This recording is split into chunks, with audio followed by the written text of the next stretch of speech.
আলহামদুলিল্লাহি ওয়া কাফা ওয়া সালামুন আলা ইবাদিহিল্লাযীনা ইসতাফা আম্মা বা'দ ফাআউযু বিল্লাহি মিনাশ শাইতানির রাজীম বিসমিল্লাহির রহমানির রহিম আল্লাহু লা ইলাহা ইল্লা হুয়াল হাইয়ুল কাইয়্যুম ইলা আখিরিল আয়াত। আমি এই ভিডিওতে আপনাদেরকে শিক্ষা দিব শরীর বন্ধ দেওয়ার পদ্ধতি, কিভাবে শরীর বন্ধ দেওয়া যায়, মানে জিন ইনসানের কোনো উপদ্রব আমাদের শরীরের উপরে না আসে কি কাজ করবে, যেভাবে শরীর বন্ধ দিলে কোনো কিছু শরীরে লাগবে না ইনশাআল্লাহ।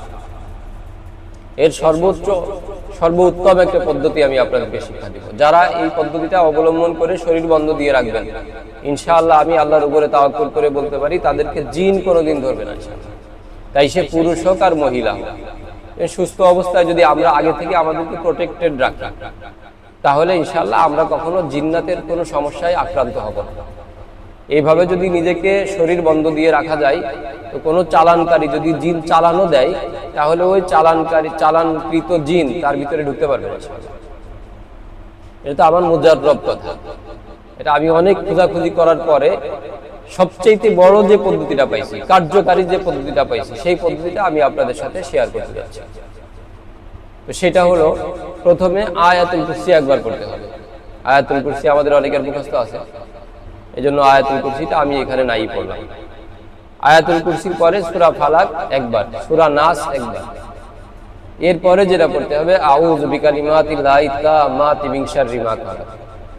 শুধু এই দোয়াটা আয়াতুল কুরসি, ফালাক, নাসের সাথে অ্যাড করতে হবে।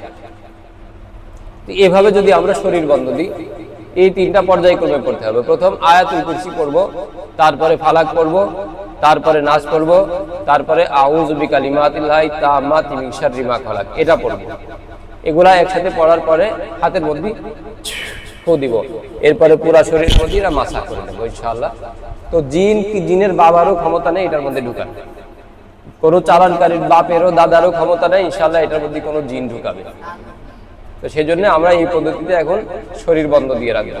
এখন জিনের, শয়তানের, তারপরে জাদুকারদের উপদ্রব অনেক বেশি। এই জন্য সুস্থতা অবস্থায় যদি আমরা এই পদ্ধতি অবলম্বন করে সবসময় শরীর বন্ধ দিয়ে রাখি তো আমরা ইনশাআল্লাহ সুস্থ থাকবো। আমাদের স্মরণ রাখা উচিত যে যদি একবার জিন এবং জাদু থেকেও আক্রান্ত হয়, এটা থেকে বের হওয়া অনেক কঠিন, অনেক কঠিন। সেজন্য আমি অনুরোধ করব আপনারা সবাই আগে থেকে ইনশাআল্লাহ শরীর বন্ধ দিয়ে নিজেকে প্রোটেক্টেড রাখবেন। আল্লাহ রাব্বুল আলামিন আমাদের সবাইকে তৌফিক দান করুক বলি আমিন। ওয়া আখিরি দাওয়ানা আলহামদুলিল্লাহি রাব্বিল আলামিন।